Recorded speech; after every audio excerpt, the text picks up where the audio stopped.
tal? Bienvenidas y bienvenidos a un nuevo programa de Aprende en Casa. Una opción con la cual pueden acercarse a los contenidos de las materias y áreas de segundo grado desde sus hogares.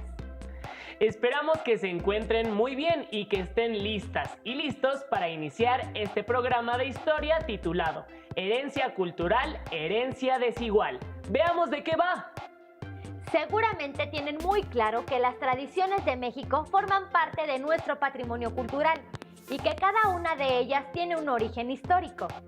Actualmente seguimos practicando algunas costumbres y tradiciones que vienen de la época prehispánica, pero también hay otra gran variedad que proviene de la época virreinal.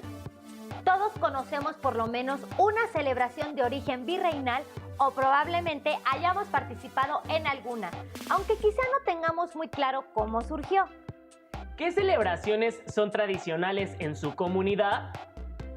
Recuerden que nuestra vida actual y la forma en que está organizada nuestra sociedad es el resultado del proceso de mestizaje que se vivió a partir de la llegada de los españoles y de otras culturas a América. ¿Qué recuerdan sobre el mestizaje? ¿Qué otras culturas se mezclaron con las tradiciones indígenas? El resultado de esas combinaciones lo podemos encontrar actualmente en nuestras tradiciones, costumbres, danzas, fiestas y gastronomía, por mencionar algunos aspectos. Los invitamos a ver el siguiente video sobre esas tradiciones que podemos denominar como ancestrales y que son parte de nuestra vida cotidiana, para tener un primer acercamiento del tema. No olviden tener a la mano papel y pluma para anotar sus comentarios, preguntas o nuevos aprendizajes. Seguramente alguna vez has participado en una fiesta en honor a un santo patrono, degustado un mole o bailado una danza tradicional en la escuela. Pues estas, como muchas otras expresiones que forman parte de nuestra cultura, tienen su origen en la época virreinal. ¿Qué expresiones actuales son parte de la herencia cultural del virreinato? Te invito a echar un vistazo a nuestras tradiciones. La época virreinal en la Nueva España conjuntó elementos indígenas, españoles, africanos y asiáticos, donde se fusionaron prácticas, creencias y tradiciones que dieron origen a la cultura novohispana, de la cual actualmente somos herederos. En nuestra vida diaria podemos ver, oír, hablar, sentir y reproducir diferentes expresiones de este pasado virreinal, que hallamos en la arquitectura, la pintura, la música, el lenguaje, la danza, la gastronomía y la vestimenta, entre otras manifestaciones culturales.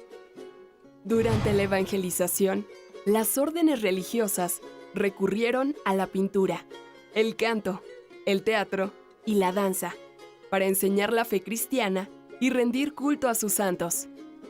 Resultado de esto son las pastorelas y las festividades de Semana Santa o Corpus Christi, que son representaciones o recorridos que se hacen de un lugar a otro con una imagen de carácter sagrado. O las peregrinaciones a lugares religiosos, como a los templos de la Virgen de Guadalupe y el Señor de Chalma. O el carnaval, que era una fiesta católica que incorporó elementos profanos, danzas de origen prehispánico, bailes e instrumentos africanos, así como disfraces y máscaras. En la música destaca la pirecua, canto tradicional purépecha de Michoacán, que se interpreta tanto en lengua indígena como en español, y es resultado de la fusión de elementos de origen prehispánico con cantos religiosos de los evangelizadores. De origen prehispánico son algunos de los espacios destinados a las festividades. Por ejemplo, anteriormente, en el Cerro del Fortín, ubicado en los valles centrales de Oaxaca, se encontraba un templo mexica dedicado a Centeotl, la diosa del maíz, a donde los indígenas llevaban ofrendas, pero durante el virreinato, en ese lugar, se adoró a la Virgen del Carmen e inició la festividad de los lunes del cerro, permitiendo la conjunción de elementos españoles e indígenas.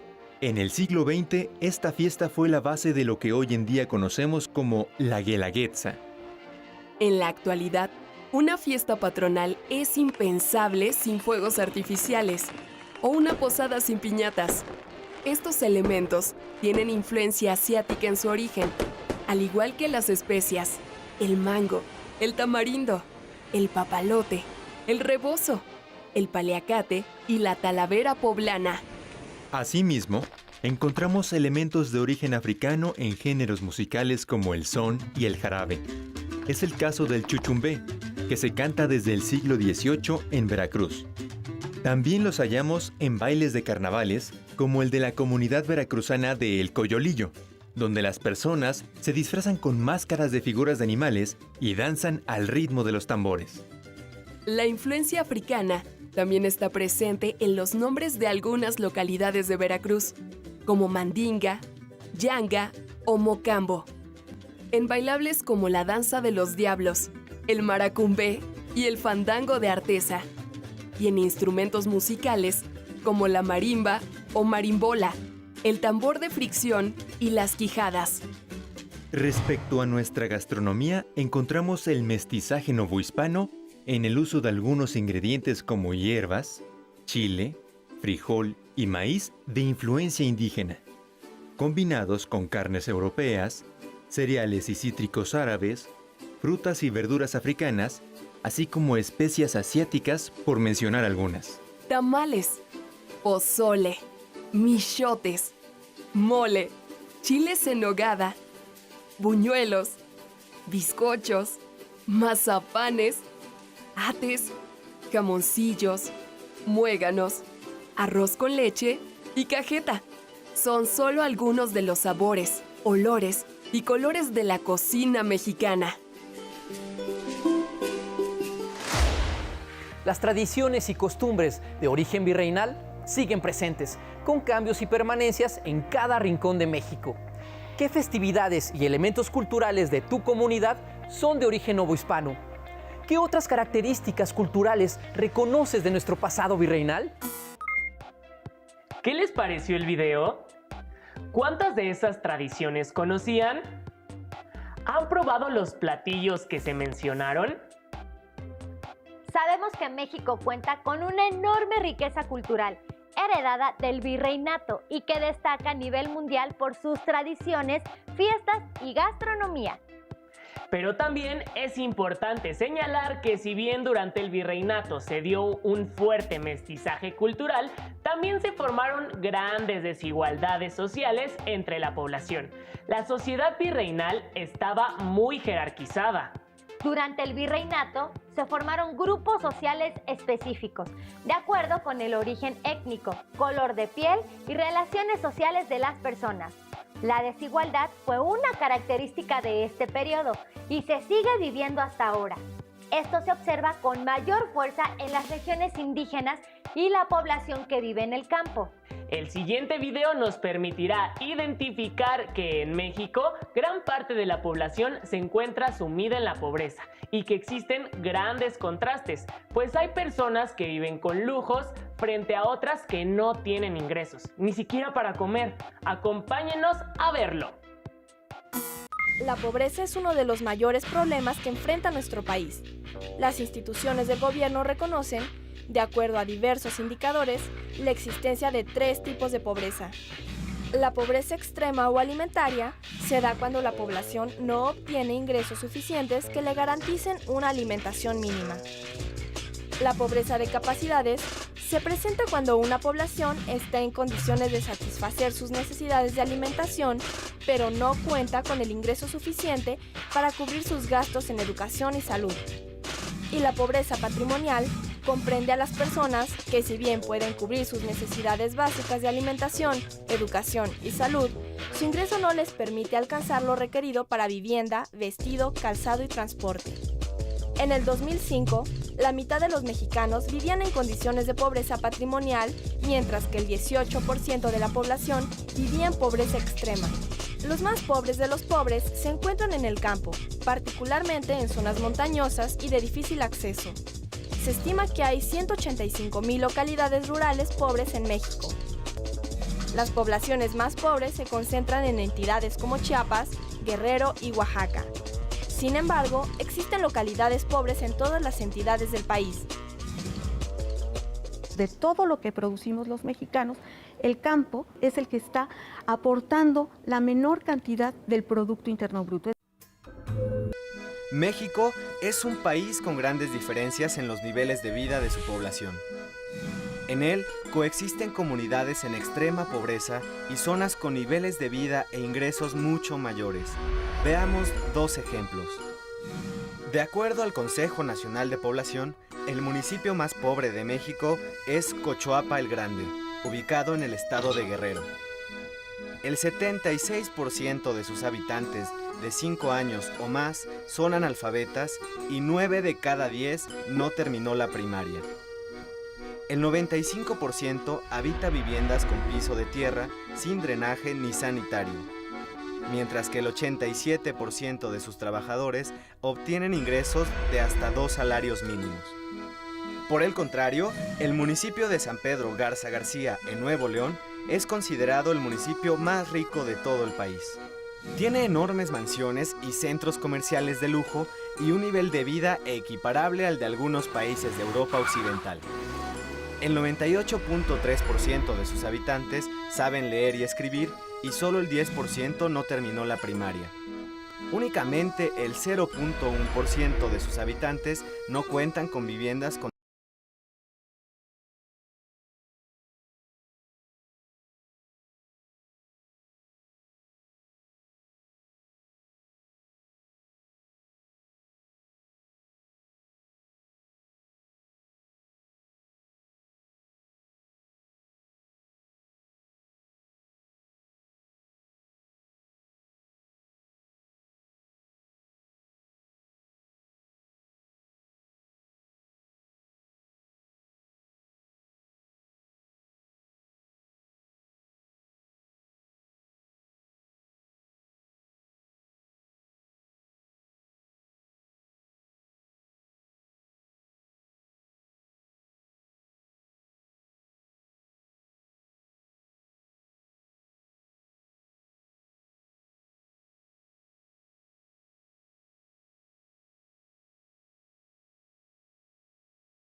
Entonces realmente las desigualdades pues van desde los que tienen y los que no tienen, los que tienen riegos, los que no tienen riegos, los que tienen servicios y accesos a préstamos o subsidios y los que no tienen esta forma de servicios.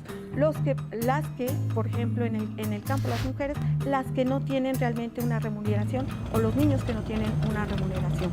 Otra de las cosas que podríamos ver en el campo y que se está sucediendo, por ejemplo, zonas que antiguamente estaban dedicadas a hacer labores del campo, en la actualidad pues se están vendiendo para hacer, por ejemplo, centros turísticos o si no, desarrollos urbanos muy fuertes. Tal es el caso, por ejemplo, de todo el estado de Morelos. Está habiendo también estas diferencias y esta imagen de alguna forma urbana, donde en una ciudad podemos ver ricos y pobres, también es mucho más fácil ahora contemplarlo en el campo con estos desarrollos urbanos, porque estas zonas tienen un alto desarrollo y hay al ladito, pegadito, pues unas zonas que están completamente pauperizadas. O sea, esas desigualdades van en todos sentidos. Los más altos índices de marginación en México se concentran en las comunidades indígenas. La cuarta parte de los indígenas mexicanos de 15 años y más no saben leer ni escribir. El 60% habitan en viviendas sin drenaje y más de la mitad de la población indígena ocupada gana menos de 2 salarios mínimos al día. El índice de desarrollo humano indígena a nivel nacional es casi 15% menor al IDH de la población no indígena. Su desarrollo es menor en indicadores como educación, salud y nivel de ingresos. Esta situación reproduce las condiciones de inequidad y marginación en la que viven una gran cantidad de indígenas en nuestro país. Ante la falta de oportunidades en sus comunidades, muchos indígenas migran en búsqueda de mejores alternativas de desarrollo. Los datos sobre los estados más pobres de nuestro país son alarmantes, ¿verdad? ¿Ustedes conocían esa información? Esta situación es preocupante, pues además de ser los más pobres, tienen los mayores índices de analfabetismo. Y si combinamos esto con la falta de oportunidades en el campo, nos encontramos frente a un panorama muy complejo. La situación se torna más grave en el caso de las mujeres, pues la desigualdad se agudiza si son mujeres indígenas o si viven en el campo. Como pudimos observar, quienes viven en las zonas más vulnerables no tienen las mismas oportunidades para alcanzar una vida digna, es decir, contar con estabilidad económica, con acceso a una educación de calidad, con servicios de salud y una vida libre de violencia. Desafortunadamente, los programas sociales que se han implementado no han logrado abatir la pobreza y la desigualdad. Hace falta atacarla de raíz y buscar diferentes alternativas para que la mayor parte de la población tenga una vida digna. Los invitamos a ver el siguiente video para conocer cómo se enfrenta la pobreza en el campo y qué acciones se han implementado para tratar de erradicarla.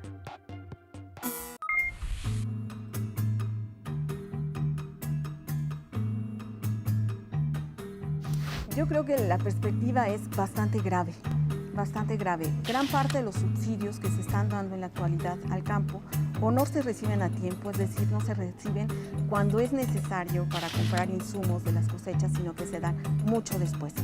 Y por otra parte, los programas realmente van más bien a atender a la pobreza, pero para tratarla de alguna manera de apalear en un primer momento, pero no para combatir a la pobreza. Por ejemplo, los programas que dan de alguna forma dinero a los niños para poderse sostener y que puedan asistir a la escuela son muy buenos, pero no están de alguna forma incidiendo en la producción del campo y en que sus padres puedan de alguna forma tener mejores recursos para poder alimentarlos. En la actualidad esto es muy preocupante porque la mayor parte del territorio mexicano, según el censo agrícola del 2007, dejó de producirse alrededor de un 25% de las tierras en México, lo cual, bueno, pues es espeluznante, ¿no? Es decir, ya el campo está siendo abandonado. Ya ni siquiera los pequeños productores o los productores que antes lo hacían para su autoconsumo, lo están trabajando. Gran parte de la población campesina en la actualidad no vive del campo, sino que vive de otras actividades, tanto de lo que le puedan mandar del exterior como de lo que le pueda dar el gobierno o ellos realizan otras actividades por fuera. Entonces esto es muy, muy preocupante y realmente las políticas no están de alguna forma atendiendo este problema. Yo creo que la política tendría que ser mucho más amplia, esta política mexicana. Por una parte, sí tratar de revitalizar el campo, quizá una política de aranceles mucho más centrada en poder de alguna forma controlar. En este sentido, habría que ver el de la renegociación de este tratado de libre comercio en materia agropecuaria. En las comunidades rurales se concentran los más altos índices de marginación en México. La pobreza afecta principalmente a los pueblos indígenas. En México, los más pobres de los pobres son indígenas. La situación de pobreza que enfrenta la población indígena y quienes viven en el campo es sumamente complicada, pues es difícil que puedan vivir de lo que el campo produce y por eso mucha gente busca otras actividades para subsistir. Algunos se van de sus lugares de origen para tratar de encontrar mejores condiciones de vida. Es cierto que existen varios programas de apoyo para grupos vulnerables, pero no son suficientes. Los problemas de pobreza y desigualdad continúan sin atenderse de raíz. La desigualdad sigue presente. Observamos que la mayor parte de los ingresos se concentran en pocas manos y que gran parte de la población no cuenta con los recursos necesarios para vivir dignamente.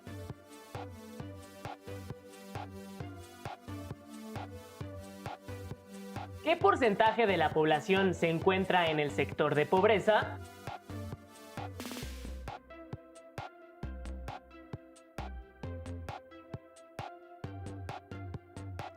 ¿Qué acciones hacen falta para erradicarla?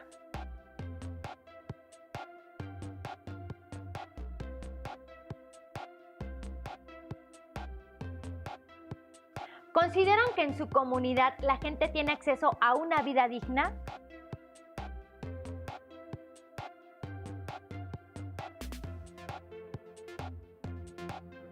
¿Por qué? ¿Qué haría falta?